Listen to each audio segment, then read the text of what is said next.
آپ نے اپنے مدرسے کو چھوڑا اور مختلف مدارس کا وزٹ کیا اور وہاں پر طلباء کو، طالب علم کو اکٹھا کیا اور ایک جماعت بنائی جس کا نام طالبان ہے۔ دوستو، ملا محمد عمر تحریک طالبان کے سربراہ ہیں اور اس کے فاؤنڈر بھی ہیں۔ میں اپنی پچھلی ایک قسط میں آپ کو بتا چکا ہوں کہ ملا محمد عمر نے کس طرح طالبان کو اکٹھا کیا اور اسلام کے لیے، دین کے لیے جہاد شروع کیا اور افغانستان کو امریکہ سے بچایا تھا۔ ملا عمر کی عسکری اور جہادی زندگی۔ دوستو، انقلاب سور کے بعد ملا عمر اور ان جیسے کئی طلباء افغانستان کے علماء نے کمیونسٹوں کے خلاف مسلح جدوجہد شروع کر دی تھی۔ دوستو، کمیونسٹوں کی یہ ایک تحریک تھی جو افغانستان کے اندر چل رہی تھی، روس کے زور پر۔ روس ان کی مدد کر رہا تھا اور یہ وہ لوگ تھے، یہ کہتے تھے کہ اسلام کو ختم کیا جائے اور عورتوں کے اوپر پابندی پردے کی وہ ختم کی جائے، وہ جیسی ان کی مرضی چاہے وہ اپنی زندگی گزارے۔ پھر ان کے خلاف انہی لوگوں نے، ملا عمر اس کے ساتھیوں نے جہاد کیا تھا۔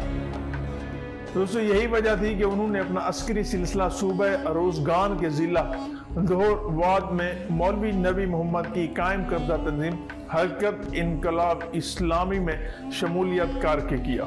اس ضلع میں کچھ عرصہ رہنے کے بعد صوبہ اروزگان کی سطح پر ملا عمر ایک معروف شخصیت بن کے ابھرے اور ارد گرد کے علاقوں سے مسلح جدوجہد کرنے والے گروپوں کی سربراہی ملا عمر کو سونپی گئی، جس میں انہوں نے 3 سال کے اندر روسی افواج اور کمیونسٹ انقلابیوں کے خلاف متعدد عسکری کارروائیوں میں اہم کردار ادا کیا اور انہیں جنگوں میں وہ پہلی بار زخمی بھی ہوئے تھے۔ دوستو، 1983 میں اپنے ساتھیوں کے ہمراہ نئی صف بندی اور تنظیم سازی کے لیے قندھار کے ضلع میون گئے۔ وہاں حرکت انقلاب اسلامی کے ایک مشہور عسکری کمانڈر فیض اللہ اخوند زادہ کے محاذ پر روسی اور افغانی کمیونسٹوں کے خلاف مسلح جدوجہد جاری رکھی۔ قندھار میں بھی عسکری کارروائیاں جاری رکھیں۔ ان کے قریبی احباب کا کہنا ہے کہ ملا عمر فوجی تکنیکیوں میں مہارت رکھتے تھے، جس وجہ سے وہ علاقائی عسکریت پسند کمانڈروں کی سطح پر جہادی تنظیموں کی توجہ کا مرکز بن گئے۔ اسی طرح انہیں حرکت انقلاب اسلامی کی تنظیم کی جانب مستقل گروپ اور محاذ دیا گیا، جس کی وہ عسکری کمانڈر بنائے گئے۔ عسکری میدان میں نمایاں کارنامے۔ دوستو، صوبہ قندھار میں روسی افواج کی اہم پوسٹ، جسے بدوانو پوسٹ کہا جاتا تھا، اس پوسٹ کے ساتھ انتہائی حساس اور خفیہ جگہ پر زمین کے اندر ایک ٹینک کو گاڑا گیا۔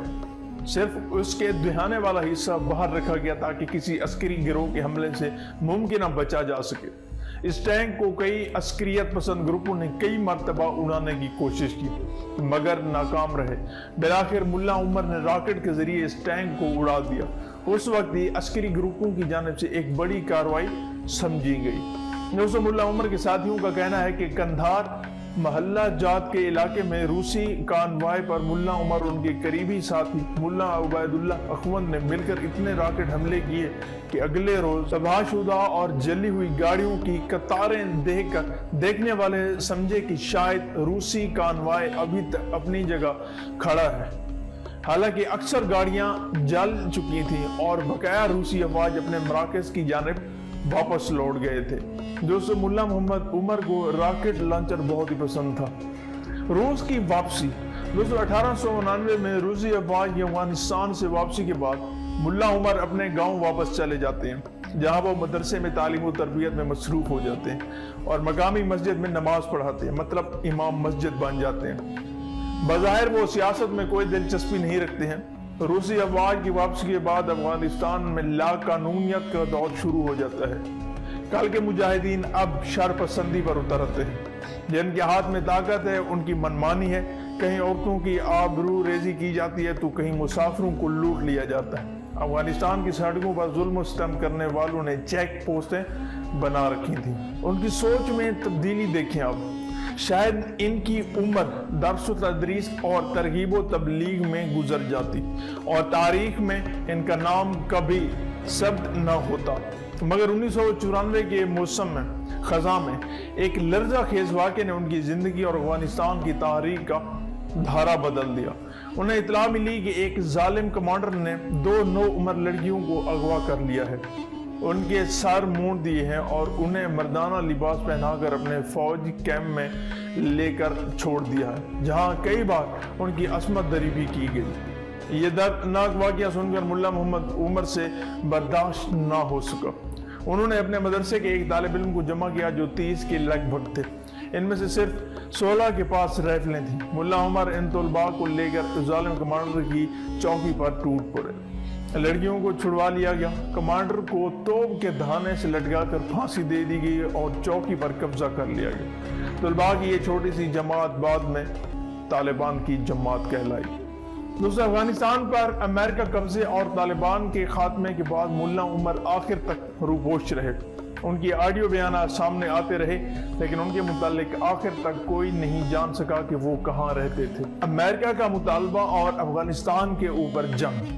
1979 میں جب سوویت اتحاد یا عام طور پر جسے روس کہا جاتا ہے، روس نے افغانستان پر اپنا قبضہ چاہا، جس کے لیے روس ایک خود مختار ملک افغانستان میں کود پڑا۔ اسی بات نے پوری اسلامی دنیا کو ہلا کر رکھ دیا۔